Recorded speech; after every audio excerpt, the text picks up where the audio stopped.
Capítulo 3. Novos planos para quando os velhos fracassarem. Ambição. O que expus até aqui levou em consideração os fatos que inviabilizam ou afetam planos que parecem viáveis em algum momento. Entretanto, é comum um tipo de frustração que acontece antes mesmo do início do planejamento. É quando a pessoa ambiciosa conquistas, materiais ou não, que parecem muito distantes de sua capacidade de construção ou poupança. Entre os exemplos está a noiva que sonha com uma celebração com véu e grinalda em igreja e casa de festas, mas que acontece a se conformar com a ideia de união estável em uma cerimônia apenas no civil. Esta também aquele que é apaixonado por programas de histórias e viagens e adoraria conhecer o mundo, mas acha difícil até mesmo pagar a passagem de avião. Ou, então, o jovem da periferia que acredita que não sobe na vida porque não consegue comprar um bom par de sapatos para se apresentar dignamente em uma entrevista de emprego. Pior é a situação da família, cujos membros sofrem de uma doença genética que exige um caro tratamento, tão inviável que evitam tocar no assunto, já que o máximo que vislumbram é um acompanhamento do inevitável sofrimento no sistema público de saúde. Não há limites para a ambição, mas sabem os ambiciosos que a falta de recurso limita severamente a realização de seus sonhos majestosos. A boa notícia é que raramente a dificuldade de realizar grandes objetivos está na falta de dinheiro, até porque dinheiro é algo que se pode produzir com trabalho e criatividade. O que normalmente falta para alimentar a ambição é a capacidade de elaborar bons planos ou fazer boas escolhas que tornam viáveis planos bem elaborados. Cenário de transformação. Quando decidimos a maneira como iremos utilizar nossa renda para nos manter, estamos definindo nosso padrão de vida. O raciocínio usual para a estruturação do padrão de vida, isto é, a definição dos gastos que queremos ou precisamos ter é vislumbrar um item que desejamos consumir, levantar custos de aquisição ou financiamento e de manutenção, avaliar possibilidades e estimar o melhor que podemos adquirir com os recursos que acreditamos que temos, trabalhar o orçamento, fazer sacrifícios para conseguir pagar o item. O resultado desse processo é um orçamento sempre estrangulado por um padrão de vida adquirido com um suposto cuidado e com o melhor das intenções. Nesse orçamento, investir é apenas uma esperança, desde que nada saia do previsto. Gastos com lazer e cuidados pessoais são sempre postergados. Afinal, estamos no momento de fazer sacrifício. Particularmente, não acho nada estimulante esse estilo de consumo e de planejamento. Para formular planos bem elaborados e mais ricos, você deve inverter a ordem das escolhas. Defina sonhos que você quer alcançar e transforme-os em objetivos. Desconte de sua renda o que está previsto para poupar para os objetivos. Depois, desconte o que sobrar a verba que pretende destinar para consumir qualidade de vida. Avalie os recursos mensais que sobram e, então, estude o padrão de vida que você pode pagar com esse dinheiro. Duas definições importantes devem estar claras ao fazer essa análise. 1. Qualidade de vida. São os gastos com cuidados pessoais, lazer e educação avulsas, associado ao relaxamento ou descompressão da rotina. Eu não incluo, por exemplo, escola e moradia em qualidade de vida. Apesar de uma moradia escolhida cuidadosamente, pode permitir gastar menos com qualidade de vida, por exemplo. 2. Padrão de vida.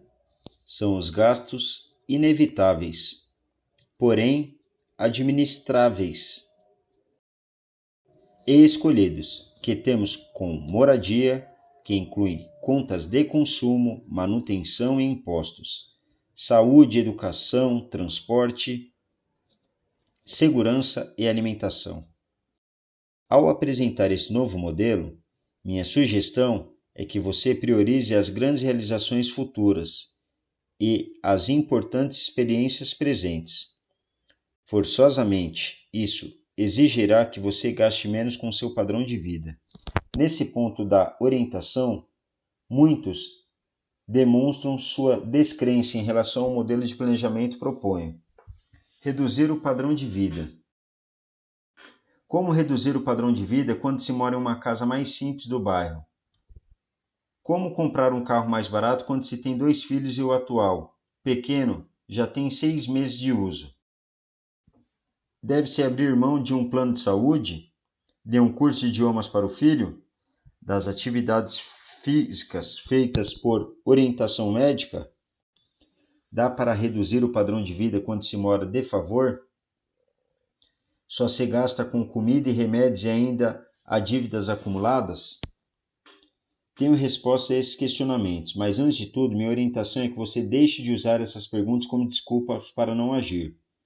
Quem se faz de vítima acaba sendo vítima da própria acomodação. Sua situação presente, não importa qual seja, não serve de argumento para você não melhorar de vida. Seu cenário é difícil? Reconheça apenas que, na escalada em sua direção à prosperidade, você tem alguns poucos degraus a mais a subir. Do ponto de vista prático, eu entendo qualquer das situações descritas pelas perguntas acima, como sendo o cenário no qual elaboramos nosso plano. Não importa se ele é bom ou ruim, o que importa para seu sucesso é adotar a estratégia correta para o quadro que se apresenta. Se você não está satisfeito com esse cenário, incluímos na estratégia a transformação dele. Por isso, dedico o restante desse capítulo ao que chamo de cenário de transformação. Em outras palavras, vamos mudar de vida, se é que é disso que precisamos para crescer. O pior cenário possível. Mencionei, no tópico anterior, situações de limitação financeira que sufocam a maioria das pessoas. Já havia mencionado também exemplos de famílias de alta renda que se sentem asfixiadas. São situações que exigem algumas etapas a mais no processo de criação de riqueza. Sem dúvida, inclusive a necessidade de trabalhar as dívidas antes de começar a poupar. Mas nenhuma situação é mais grave do que a insolvência absoluta, quando simplesmente não há mais capacidade de pagamento das dívidas. Isso acontece quando há um grave evento esperado na família, como uma doença que exige tratamento longo ou uma grande perda que não estava coberta por seguro, como o alagamento da moradia. Em muitos casos, a insolvência absoluta é resultado apenas da irresponsabilidade ou da ingenuidade, quando não se toma a atitude de estancar dívidas ainda no início, e elas se acumulam fora do controle durante meses ou ano. Quando a dívida é muito maior do que o patrimônio do devedor, existe, no Brasil, a possibilidade de declarar a falência pessoal, que no meio jurídico é conhecida como insolvência civil. A declaração judicial de insolvência implica o vencimento antecipado de todas as dívidas e a arrecadação de todos os bens sucessíveis de penhora, tanto atuais quanto futuros, direitos a receber. Porém, esse assunto, os juízes são extremamente rigorosos e inflexíveis, e é raro declararem a insolvência civil, diferentemente do que ocorre com a pessoa jurídica, para a qual são mais comuns a declaração de falência e os processos de recuperação judicial. Isso quer dizer que quem deve não conseguirá fugir das suas obrigações. Poderá, talvez, negociar parte da dívida. Mas esperar as dívidas se acumularem para conseguir uma negociação é péssimo negócio, pois as mais negociáveis são aquelas que crescem mais rapidamente. Você prefere pagar o total de uma dívida de 4.000 ou 10% de uma dívida de 100.000, após anos sem créditos e com muito sofrimento? É um erro deixar os problemas chegarem a esse ponto. a recomendação para quem se sente em um beco sem saída em razão das dificuldades financeiras é parar tudo, passar a régua e recomeçar. Orçamento base zero. Sobre recomeçar, refiro-me a um conceito bastante conhecido nas finanças empresariais e que adoto em meu curso Inteligência Financeira, o chamado de orçamento base zero.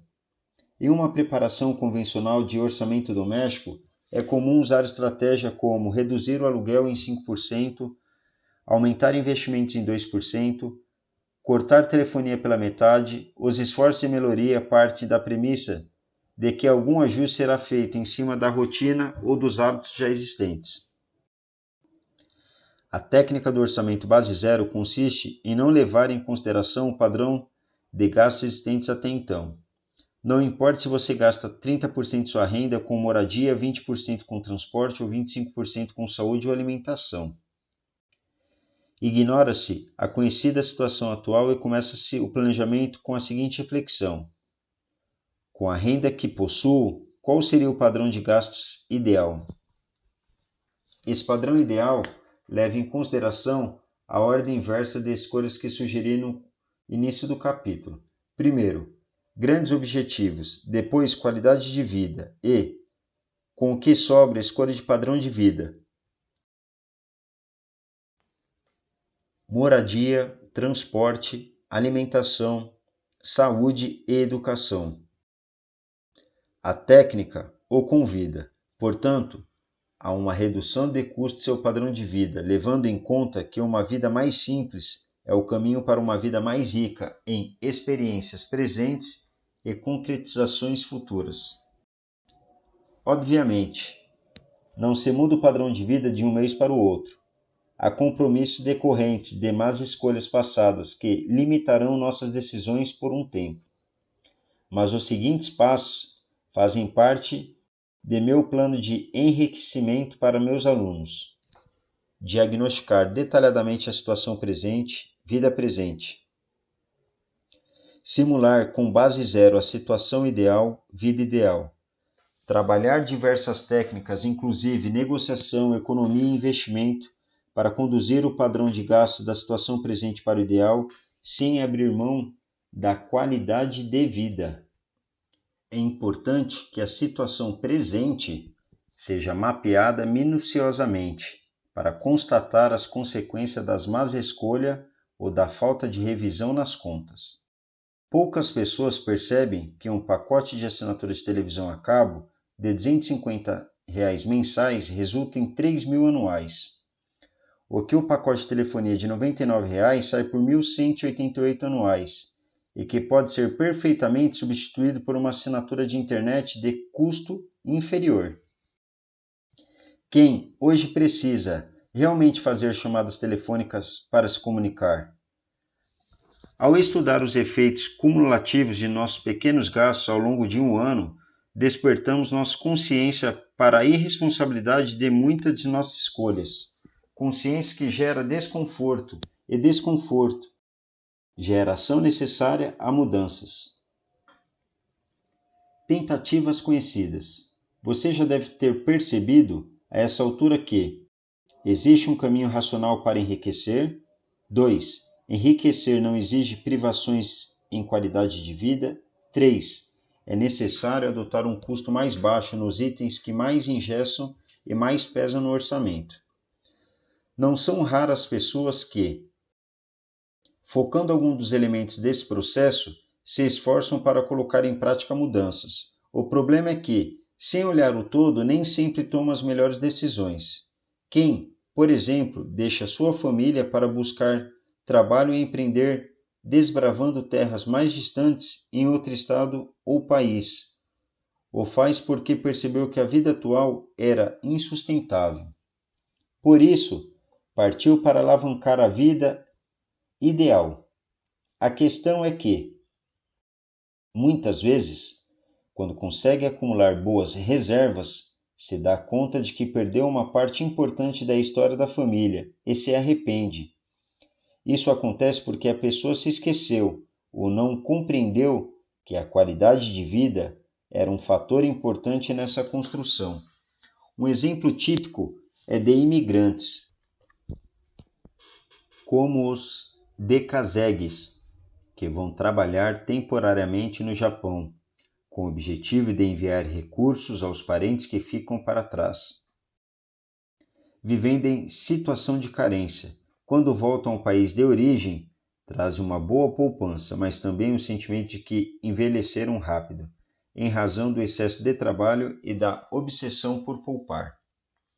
Com um pouco mais de preparo e informação, poderiam ter planejado trabalhar menos, desfrutar mais da rica cultura japonesa no tempo livre, poupar menos e, ainda assim, retornar para a família com o mesmo volume de reservas, resultante de técnicas mais eficientes de investimento. O exemplo do Japão vale, na verdade, para qualquer outro país que recebe imigrantes para trabalhos não desejados pelos habitantes locais. Muitos brasileiros que imigram para a Europa, os Estados Unidos e o Japão vão em condições similares aos que haitianos e venezuelanos encontram ao buscar emprego no Brasil. São pessoas que abriram mão de uma profissão mais qualificada, às vezes até de um negócio próprio, em um país de economia frágil, para ocupar vagas de trabalho braçal ou subemprego em países com renda mais elevada. Sacrifício bem intencionado para poder dar à família uma vida mais digna. A questão a ser colocada é: até que ponto vale a pena passar por tanto sofrimento, inclusive à distância dos parentes e amigos e do que lhe é familiar, para proporcionar conquistas que, às vezes, são apenas materiais? Bloqueios psicológicos e sociais. Não questiono a necessidade de sacrifício, nem a melhora na qualidade do consumo da família, que se beneficia dele. Em muitos casos, o dinheiro que advém do suor do prover torna viável uma escola ou uma faculdade privada para os filhos ou netos. O que questiono é o sacrifício sem limites, com longas jornadas de trabalho, com horas extras e o afastamento da cultura natal. Será que quem está disposto a tamanha privação não poderia fazê-la em seu país, em sua cultura e mais próximo de elementos familiares, pessoas, música, comida, que lhe trariam mais conforto após uma longa jornada de trabalho? O ponto que quero chegar é que quem se afasta de sua cultura assume um estilo e um padrão de vida que não assumiria aqui. Faz sacrifícios que não estaria disposto a fazer perto dos seus, talvez por acreditar ser humilhante. Ex-gerente se torna apertador de parafusos. Ex-farmacêutico vira garçom. Professor começa a atuar como trabalhador em lavoura. Engenheiro vai vender suco na rua. Passam dificuldades, sente o desgaste físico, mas os desafios nos fortalecem e nos fazem crescer. Dinheiro ganho com muito suor tem mais valor. Será que essas pessoas que se submetem-se a sacrifício desse tipo em sua terra natal, ignorando julgamentos e pressões da sociedade, não chegariam a resultados similares aos que alcançaria com muito custo em uma sociedade estranha? Não estou apenas opinando, essas reflexões nasceram de experiências pessoais, quando eu cursava o primeiro ano de administração, minha segunda faculdade, na Fundação Getúlio Vargas, a melhor escola de negócio do país, decidi dar aulas de inglês para fazer dinheiro. Meus pais proviam moradia e alimentação, mas eu já namorava e queria ter meus gastos. Ouvi de muitas pessoas queridas perguntas do tipo: estudando na FGV e dando aulas de inglês, por que não faz um estágio em uma multinacional? Na minha cabeça, a resposta era simples. Primeiro ano de faculdade não era hora de estágio, mas 21 anos de idade era hora de ganhar dinheiro.